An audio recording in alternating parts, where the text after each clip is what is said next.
Assalamualaikum warahmatullahi wabarakatuh. A'udzu billahi minasyaitonir rajim. Bismillahirrahmanirrahim. Alhamdulillahirabbil alamin. Assalatu wassalamu ala asyrofil anbiya'i wal mursalin wa ala alihi wa ashabihi ajmain. Amma ba'du. Kaum muslimin muslimat rahimakumullah. Alhamdulillah, mari kita memuji syukur kepada Allah Subhanahu wa taala atas apa? Atas terciptanya kita semua sebagai seorang manusia, sebagai makhluk yang paling istimewa, yang paling sempurna di muka bumi ini. Mari kita pelajari mengapa kita ini dijadikan oleh Allah sebagai makhluk yang paling istimewa. Kemuliaan-kemuliaan yang ada dalam diri manusia yang melebihi makhluk-makhluk yang lainnya dikarenakan di dalam diri manusia Allah memberi perangkat, Allah memasang perangkat yang bisa digunakan untuk mengenal, untuk bermakrifat kepada Allah.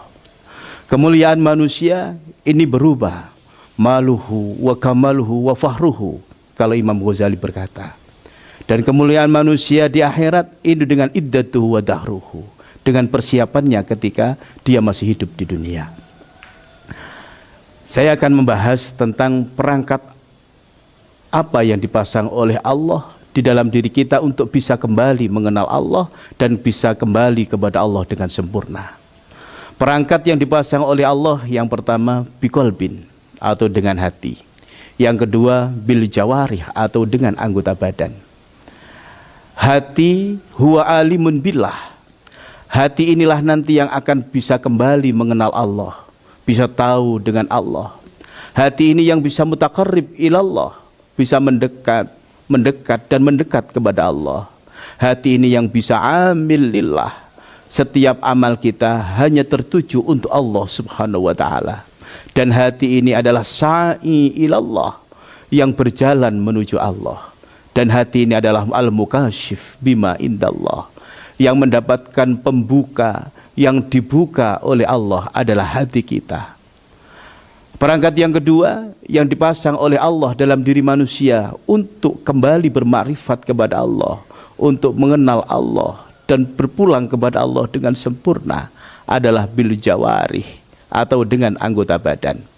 Bagaimana anggota badan ini menjadi perangkat, yaitu apabila anggota badan kita ini selalu mengikuti hati, mengikuti petunjuk hati, bukan mengikuti nafsu, dengan mengikuti petunjuk hawa nafsu. Yang kedua, hati ini sesuatu yang dilayani, yang selalu dilayani oleh anggota badan kita. Artinya setiap gerakan anggota badan kita harus hanya satu, mengikuti dan melayani apa yang dikatakan oleh kejernihan hati kita. Yang ketiga, anggota badan ini menjadi alat untuk melayani hati. Semua yang kita lakukan, semua anggota badan kita, mata, telinga, hidung, lisan, kaki, tangan, semuanya hanya sebagai alat untuk mengikuti hati.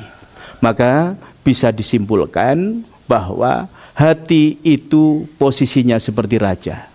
Hati itu posisinya sebagai pemimpin, dan anggota badan kita ini sebagai hamba, sebagai rakyat yang harus selalu taat kepada pemimpinnya. Kaum muslimin muslimat rahimakumullah. Hati ini akan bisa diterima di sisi Allah apabila hati ini selamat dari sesuatu selainnya Allah atau ghairullah. Dan hati ini akan terhalang dan tertutup dengan Allah apabila hati ini tenggelam dengan ghairullah, tenggelam dengan kemewahan-kemewahan yang menurut hawa nafsu itu adalah puncak dari kehidupan ini. Maka ketahuilah bahwa hati kita ini adalah sesuatu yang mendapatkan perintah. Yang mendapatkan perintah pertama adalah hati kita. Maka hati ini disebut sebagai matolib atau mutolab. Dan hati ini yang selalu diajak bicara. Dari setiap pembicaraan kita sebenarnya yang kita ajak bicara adalah hati. Maka hati ini disebut sebagai mukhatab, sesuatu yang selalu diajak bicara. Dan lisan hanya menyampaikan kata-kata hati. Maka dari itu apabila manusia ini dikuasai oleh kejernihan hatinya, setiap apa yang diucapkannya akan menjadi ibadah. Sebaliknya apabila manusia ini dikuasai oleh hawa nafsu, maka setiap yang diucapkannya dan setiap jawabannya adalah maksiat. Maka hati mendapat posisi yang ketiga, yaitu mu'atab. Mu'atab itu sebagai sesuatu yang selalu dicela. Rahimakumullah, kaum muslimin muslimat rahimakumullah. Maka dari itu kita perlu ada yang namanya nurul qalbi atau anwarul qalb. Kalau orang Jawa bilang padangi ati. Padangi ati. Lah padangi ati niki akan berpengaruh pada anggota badan kita. Jadi kejernihan hati, padangi ati, persike ati niki akan berpengaruh pada anggota badan kita. Lisan kita, mata kita, telinga kita, kaki, tangan kita, ini semua akan bergerak dan menjadi ibadah. Betapa indahnya ketika hati kita dibersihkan oleh Allah Subhanahu wa taala, dijernihkan oleh Allah Subhanahu wa taala. Karena apa? Setiap langkah, setiap ucapan semuanya menjadi ibadah dan semuanya mendapat pujian dari Allah Subhanahu wa taala.